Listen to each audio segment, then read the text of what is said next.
प्यारे दोस्तों, आज हम आपको एक लड़की का वाक़या सुनाएंगे जो बचपन में ही माँ बन गई, जो 12 साल की उम्र में ही माँ बन गई। वीडियो में आगे बढ़ने से पहले आपसे गुजारिश है कि अगर आपने इस वीडियो को लाइक नहीं किया है तो इसे लाइक ज़रूर करें। तो चलिए शुरू करते हैं। पाकिस्तान के किसी गांव में ज़ुबैदा नाम की एक औरत रहती थी। ज़ुबैदा की 2 बेटियां थीं। बड़ी बेटी का नाम निशा और छोटी का नाम आलिया था। ज़ुबैदा के शौहर असलम का टाइफाइड बुखार होने की वजह से इंतकाल हो गया था। शौहर की मौत के बाद वो अपने मायके चली गई, लेकिन ज़ुबैदा के माँ बाप भी आखिर कितने दिन तक अपनी बेटी ज़ुबैदा और उसकी बेटियों का बोझ उठाते। तो उन्होंने ज़ुबैदा से बात की और कहा, बेटी ज़ुबैदा, हम तुम्हारी दूसरी शादी कर देते हैं। अल्लाह जाने हमारी कितनी ज़िंदगी बाकी है, हमारे बाद तुम किसके दर पर जाओगी। ज़ुबैदा ने दूसरी शादी करने से इनकार कर दिया और अपनी बच्चियों को लेकर अपने शौहर के घर आ गई। ज़ुबैदा आखिर अपने शौहर की संभाली हुई कमाई कितने दिनों तक खाती, इसीलिए ज़ुबैदा ने हार मान ली और दूसरी शादी कर ली। ज़ुबैदा के दूसरे शौहर का नाम अकरम था। अकरम ज़ुबैदा की बेटियों को अपनी बेटी समझता था, वो उनसे बहुत प्यार करता था। अकरम की बैग की फैक्ट्री थी। ज़ुबैदा अकरम की शादी को जब 1 साल हो गया तो ज़ुबैदा ने एक बेटे को जन्म दिया। अकरम बहुत खुश था कि अल्लाह ने मुझे बेटा अता किया है। अकरम का ध्यान ज़ुबैदा की बेटियों से कम होता जा रहा था और उसका रुझान अपने बेटे की तरफ हो गया था। और अगर उसका बेटा ज़रा सा भी रोता था तो वो ज़ुबैदा को डांटता था कि ये क्यों रो रहा है। इसलिए ज़ुबैदा का तकरीबन सारा ध्यान अपने बेटे की तरफ ही हो गया था। निशा या आलिया जब भी अपनी अम्मी को कोई काम के लिए कहती तो ज़ुबैदा निशा से कहती थी कि अब तुम बड़ी हो रही हो, अपना काम खुद किया करो, साथ में अपनी छोटी बहन आलिया को भी देख लिया करो। निशा अपने ज़्यादातर काम खुद करना शुरू हो गई थी और अपनी छोटी बहन आलिया को भी कपड़े वगैरह पहना देती थी। निशा की उम्र तकरीबन 12 साल थी और निशा जिसके पास ट्यूशन पढ़ने जाती थी उसकी शादी हो गई थी। निशा स्कूल नहीं जाती थी क्योंकि ज़ुबैदा जिस गांव में रहती थी वहां पर कोई स्कूल नहीं था। इस बार निशा का अब्बू अकरम ये चाहता था कि निशा 8वीं के पेपर दे और मैं उसको गवर्नमेंट स्कूल में दाखिल करवा दूं। जब निशा की ट्यूशन वाली बाजी की शादी हो गई तो ज़ुबैदा ने अकरम से निशा की बात की कि निशा की ट्यूशन का क्या करना है। तो अकरम ज़ुबैदा से कहने लगा, तुम फिक्र ना करो, मेरे भाई का बेटा शहर से एमए इंग्लिश करके आया है और उसने ट्यूशन सेंटर खोलना है। मैं उससे बात करूंगा, लेकिन निशा को उधर ही रहना पड़ेगा। ज़ुबैदा अपनी बेटी की पढ़ाई के लिए मान गई और कहने लगी, हाँ ठीक है, 1 महीने की तो बात है। तो अकरम निशा को अपने भाई के घर छोड़ आया और अपने भतीजे से कहने लगा, समीर, ये मेरी बेटी निशा है, इसकी 8वीं के पेपर होने वाले हैं, इसको तैयारी करवा दो, जब तक पेपर नहीं हो जाते ये यहीं पर रहेगी। तो समीर ने कहा, चाचा जान आप फिक्र ना करें। निशा अब समीर के घर में रहने लगी। जब सारे बच्चे अपने अपने घरों में चले जाते थे तो निशा उदास हो जाती। वो रोज़ अपनी अम्मी को फ़ोन पर यही कहती थी कि अम्मी, मेरा यहाँ पर दिल नहीं लगता, मुझे यहाँ से ले जाएं। उसकी अम्मी कहती, बेटा कुछ दिन की बात है, फिर तुमने घर ही आना है। निशा को समीर के घर में रहने का ये फ़ायदा था कि वो जब भी चाहती थी तो अपनी पढ़ाई के लिहाज से कुछ भी समीर से पूछ सकती थी। एक दिन रात के 11 बजे का वक्त था। निशा को एक सवाल नहीं पता चल रहा था तो वो समीर के कमरे में चली गई और बोली, भाई समीर, ये सवाल मुझे समझा दें। तो समीर बोला, अच्छा ठीक है। निशा समीर के पास जाकर बैठ गई। समीर निशा से तकरीबन 12 साल बड़ा था। जब निशा समीर के पास आकर बैठी तो समीर ने निशा के साथ छेड़खानी शुरू कर दी और निशा उठकर अपने कमरे में चली गई। अगले दिन निशा ने अपनी अम्मी को फ़ोन किया और कहने लगी, अम्मी, मैं आपके पास आना चाहती हूँ, मैं आपके बगैर उदास हो गई हूँ। ज़ुबैदा बोली, अच्छा, मैं तुम्हारे अब्बू से बात करती हूँ। अगले दिन फिर निशा बच्चों के होते हुए समीर के पास गई तो समीर ने फिर उसका हाथ अपने हाथ में पकड़ लिया और उसके बालों को सहलाने लगा। निशा एकदम से पीछे हट गई। आज रात फिर निशा ने अपनी अम्मी से कहा, अम्मी, अब्बू को बोले मुझे यहाँ से ले जाएं, मेरा यहाँ दिल नहीं लग रहा।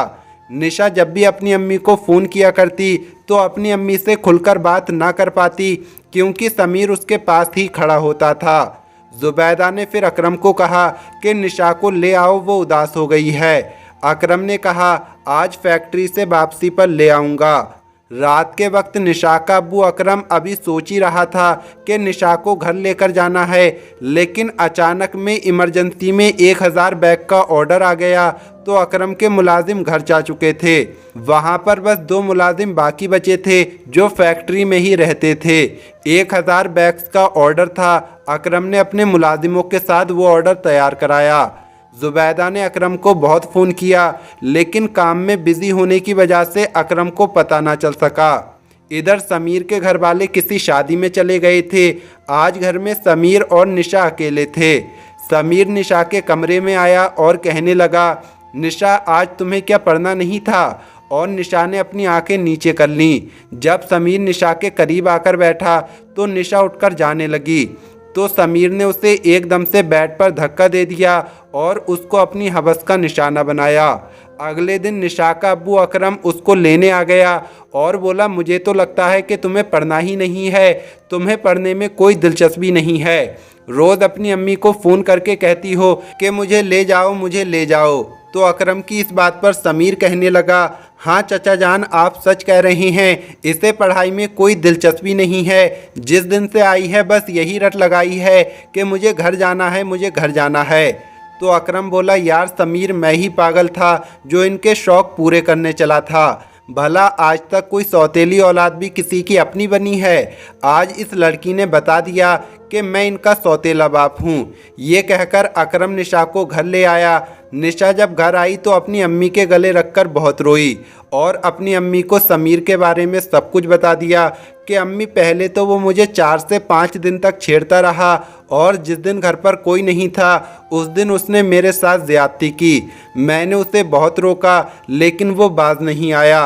जुबैदा ने जब ये बात अपने शौहर अकरम को बताई तो अकरम ने फ़ौरन अपने भतीजे को फ़ोन किया कि समीर, तुमने ये क्या हरकत की है? तो समीर बोला, चाचा जान, आजकल तो नेकी का कोई ज़माना ही नहीं है। मैंने तो आपके साथ नेकी की थी और आपने मुझे ये सिला दिया है। आपकी बेटी पता नहीं कहाँ से मुँह काला करवा के आई है और आप उसका इल्ज़ाम मुझ पर लगा रही हैं।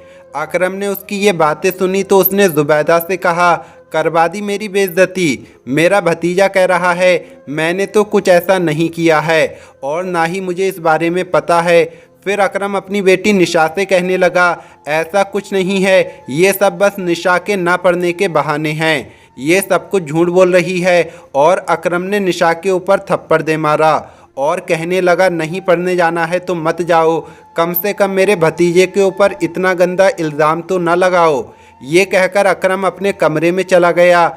निशा अभी 12 साल की थी। उसके साथ जो कुछ भी समीर ने किया था उसने साफ साफ अपनी अम्मी को बता दिया। वक्त गुजरता गया, तकरीबन 5 महीने गुजर गए। निशा के जिस्म में काफ़ी फ़र्क आ गया था। एक दिन निशा की अम्मी ने उसकी हालत ख़राब देखी तो वो उसे लेकर अस्पताल गई। वहाँ जाकर निशा और उसकी अम्मी को पता चला कि निशा माँ बनने वाली है। तो निशा की माँ परेशान हो गई और निशा को अपने सीने से लगाकर रोने लगी। जुबैदा को समीर पर गुस्सा आ रहा था। वो सोच रही थी कि मैं समीर को नहीं छोड़ूंगी। तो फिर जुबैदा ने डॉक्टर से कहा, क्या हम ये बच्चा ज़ाया करवा सकते हैं? तो डॉक्टर्स ने कहा, नहीं, लड़की की उम्र बहुत कम है, अगर हम ऐसा करेंगे तो लड़की और बच्चे दोनों की जान को ख़तरा है। जुबैदा बहुत ज़्यादा डर गई और घर आकर अकरम को सब कुछ बता दिया। तो अकरम बोला, मैं दोबारा अपने भाई और भतीजे से बात नहीं करूँगा, पहले ही उन्होंने मेरी बहुत ज़्यादा बेइज्जती की है। साथ ही साथ अकरम कहने लगा, अब ये लड़की इस घर में नहीं रह सकती। तो जुबैदा और निशा रोने लगीं और जुबैदा कहने लगी, नहीं अकरम, ऐसा मत करो, तुम्हारी मेहरबानी है, मुझसे मेरी बच्ची को दूर ना करो, वो इस हालत में नहीं है कि मैं उसे अकेला छोड़ सकूं। अकरम, तुम्हारी मेहरबानी, ऐसा ना करो। अकरम कहने लगा, जुबैदा, अगर तुम चाहती हो कि निशा ज़िंदा रहे तो इसे घर से जाना ही होगा। मैं लोगों की बातें नहीं सुन सकता। लोग तो मुझे ही बुरा समझेंगे और कहेंगे सौतेला बाप था, दिखा दी अपनी औकात। हम सब के लिए बेहतर यही है कि निशा इस घर से चली जाए और इसमें निशा की भी भलाई है। फिर अकरम निशा को अपनी खाला के घर ले गया।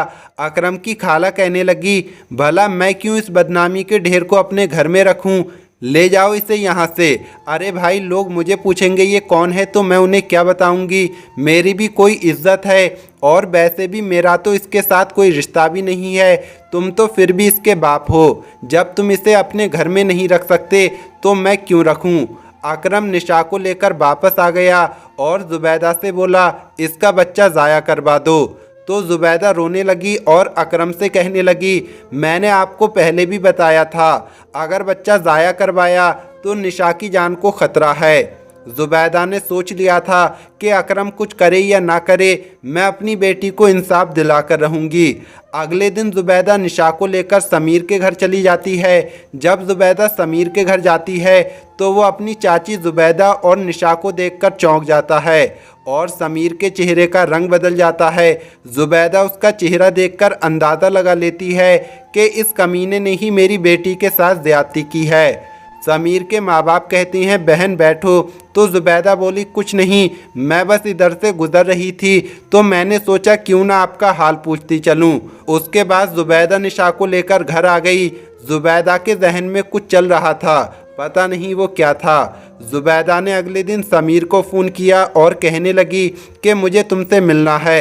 जब समीर अपनी चाची जुबैदा के घर आता है तो जुबैदा बड़े प्यार से समीर से बात करती है कि बेटा, ये निशा तुम्हारी अमानत है, तुम इससे शादी कर लो और इसे अपने घर ले जाओ। लेकिन समीर आगे से गुस्से में बोलता है कि चाची, आप किसी और का इल्ज़ाम मुझ पर क्यों थोप रही हैं।